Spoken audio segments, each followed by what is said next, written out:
All right, ladies and gentlemen, we are back. Last but not least, Nintendo is up. Yes, Nintendo. You clearly see by the tabs. You got a lot to talk about.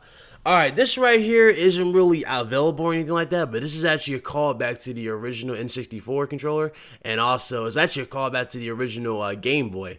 Nintendo Switch supposedly has a translucent purple design. Let me tell you right now, this looks sick. They need to make this. This needs to be a thing.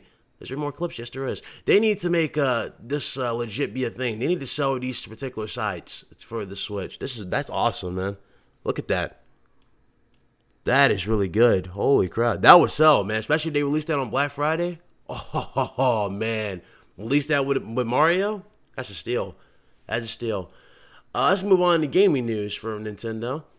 Rayman Legends on Nintendo Switch is almost identical to the Wii U version. Now, that's come to be suspected because it's basically a port, if I'm not mistaken. It's the port from the Wii U to the Switch, only it runs a bit better. So that's pretty self-explanatory.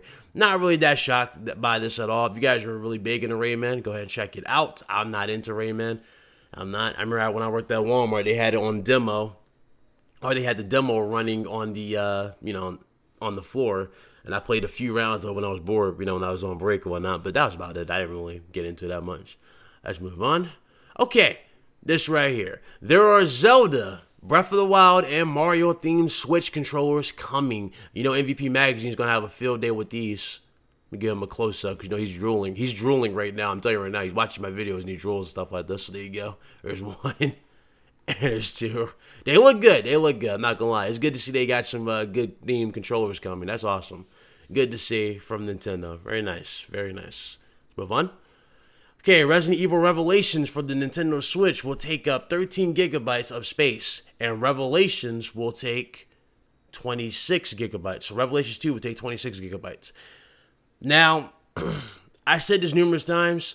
I don't understand why Nintendo sees the fit to remove stuff that should be a standard in every console. Well, that is a standard in every console, and that's hard drives. You would think that the Switch dock would have a hard drive built in so that you, a swappable hard drive that you can remove. And that way, when you plug your system into the dock and play your games on your TV, you would have your external, basically that would be your main, your main save, you know what I'm saying? That'll be like your main, where your games are kept. But also, as a side thing for the Switch, it's being labeled as a handheld or being marketed as a handheld, they could have those new SD cards also be used for those games for the go. But they didn't do that. They went with this particular route, where it's mostly SD cards, and these SD cards are not enough space for half these games half the time. With this game being 13 gigabytes and 26 gigabytes between both versions, I mean, that's cool and all because it's not that big, but keep in mind, if this thing was going to get major third-party support like Doom, like Assassin's Creed, like, God, what's the other games what's coming out? Call of Duty, you name it. All these third-party games, these major third-party games have a lot of data and they require a lot of download space to play. You know what I'm saying? So for, other games, they require like 60 gigs. Other games require 50.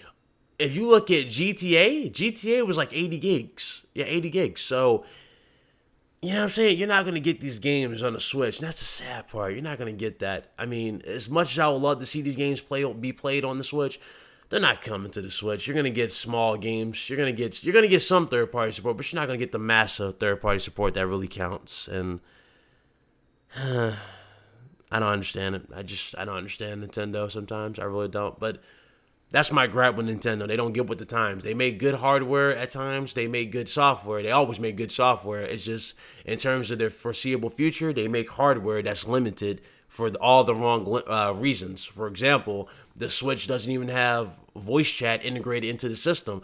If you look at the PS Vita, a handheld that got a lot of flack last generation, that Vita has voice chat and all that built in. You know what I'm saying? You can be in a chat and all that with a Vita, but you can't do that with a Switch. That's just something that's a lot of people are going to be angry with, and that's just me being real here. But it is what it is. It is what it is, being honest. The Pokemon Company CEO warned Nintendo that the Switch would fail. Obviously, they're eating their words because the Nintendo Switch is doing great. It's actually doing great. They said that it would fail if they didn't if they didn't get everything right with the console. Now, they did get a good chunk right with the console, with the simplicity of a few things. You know, as you changing from TV to handheld, they got that right.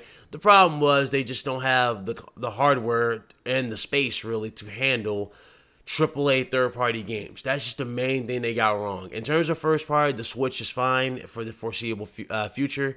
And it makes me wonder, since the Pokemon Company is talking about this, you know, the CEO is talking about this, will they actually release a juggernaut Pokemon standalone game for the Nintendo Switch?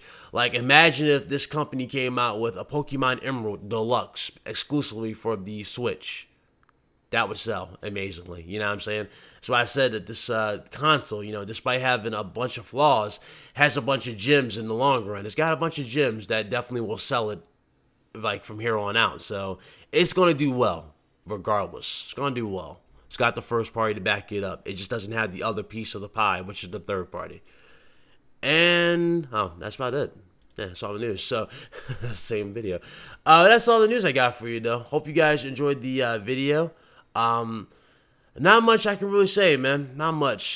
Just throwing it out there. Me being honest about Nintendo. I want Nintendo to be good, but I also want them to get with the time so all gamers can benefit, as opposed to us just having to worry about one platform for this and another platform for that. We should all really just be having all platforms, period, in terms of, you know, first party. But, you know, as far as third party, you know, is concerned, let's face it. Let's say if you're a Nintendo guy and you don't like Sony's games and you don't like Microsoft's games, then you as a consumer who's on Nintendo should at least have the third party games to fill in the void. You know what I'm saying? Because let's face it, even if you don't like Sony's first party or Microsoft's first party, one thing we can all agree with is that you played third party. You know what I'm saying? You know what I'm going with this? So it would make sense that Nintendo would have third party as well as their first party. That's what they need. And we actually kind of got into it as live on the channel last night. If you guys want to see that, it's live, or it's on the channel below. We got into it. But that's about it, though. That's really about it. I hope you guys enjoyed the video, and I will see you guys later. Thank you guys so much for all your support. You guys be awesome, and I'm out of here. Deuces.